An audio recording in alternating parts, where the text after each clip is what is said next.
Hi అండి, అందరికీ welcome back to my channel. ఇవాళ వచ్చేసి మనం పొంగనాలు అయితే చూపిస్తున్నాను. మార్నింగ్ బ్రేక్ఫాస్ట్గా చాలా ఈజీగా అయిపోతుంది. పిల్లలు కూడా చాలా ఇష్టపడి తింటారు కదా. సో ఇప్పుడు ఎలా చేయాలో చేసి చూపిస్తున్నాను, చూడండి. దానికోసం వచ్చేసి ఇది ఉప్మా రవ్వ తీసుకోవాలండి, 1 కప్పు. అందులో వచ్చేసి కట్ చేసి పెట్టేసుకున్న ఆనియన్స్, అలాగే కరివేపాకు వేసుకోవాలి. అలాగే ఒక పచ్చిమిర్చి చిన్నగా కట్ చేసుకొని వేసేసుకోవాలి. కొత్తిమీర అన్నిటిని వేసుకొని అంతా కలిసేలా ఒకసారి అయితే మిక్స్ చేసేసుకోవాలి ఇలాగా.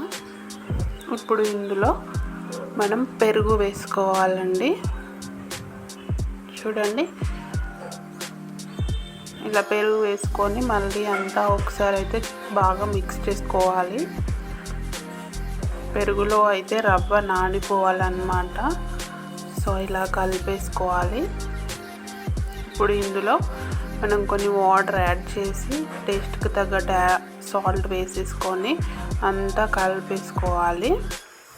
అలాగే కొంచెం చిటికెడంత వంట సోడా కూడా వేసుకోవాలి. సో ఇలా కలిపేసుకొని ఒక 15 మినిట్స్ అయితే పక్కకు పెట్టుకోవాలండి. ఎందుకంటే పెరుగులో రవ్వ అనేది నానిపోవాలన్నమాట. ఇప్పుడు ఒక కడాయి పెట్టేసుకొని అందులో కొంచెం 1 టేబుల్ స్పూన్ ఆయిల్ వేసుకోవాలి.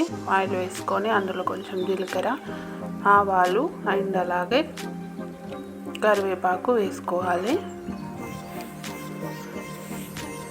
ఇవి కొంచెం ఫ్రై అవ్వాలండి. ఫ్రై అయిన తర్వాత ఇప్పుడు మనం కలిపి పెట్టేసుకున్న రవ్వలో అయితే ఈ పోపుని వేసుకోవాలి. ఇలా వేసుకొని అంతా ఒకసారి ఇలా కలిపేసుకోవాలి. ఇప్పుడు పొంగనాల ప్యాన్ అయితే తీసుకోవాలండి. అది కొంచెం హీట్ అవ్వగానే అందులో కొంచెం ఆయిల్ వేసుకోవాలి. చూడండి, ఇలా ఆయిల్ స్ప్రెడ్ చేసుకున్న తర్వాత ఇప్పుడు మనం కలిపి పెట్టేసుకున్న రవ్వని ఇందులో 1 స్పూన్ అలా వేసుకోవాలి. చూడండి, ఇలా వేసుకున్న తర్వాత దానిపైన అయితే మూత పెట్టేసుకోవాలండి. అవి కొంచెం ఫ్రై అవ్వాలి. ఫ్రై అయిన తర్వాత ఇప్పుడు వాటిని తిప్పేసుకోవాలి, ఇలా టర్న్ చేసుకోవాలి. చూడండి, 2 వైపులా బాగా కాల్చుకోవాలండి. ఇలా తిప్పేసుకోవాలి.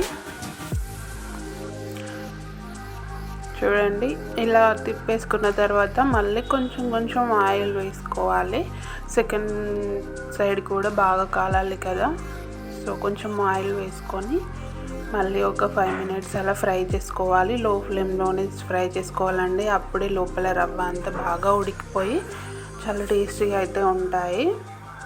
చూడండి, కలర్ అయితే ఇలా రావాలి, కొంచెం గోల్డెన్ కలర్లో రావాలి.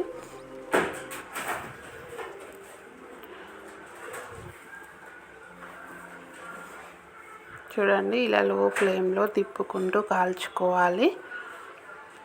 సో ఇలా అయితే రెడీ అయిపోయినట్టే అండి. ఇవి పిల్లలకు పెడితే చాలా ఇష్టపడి తింటారు కదా.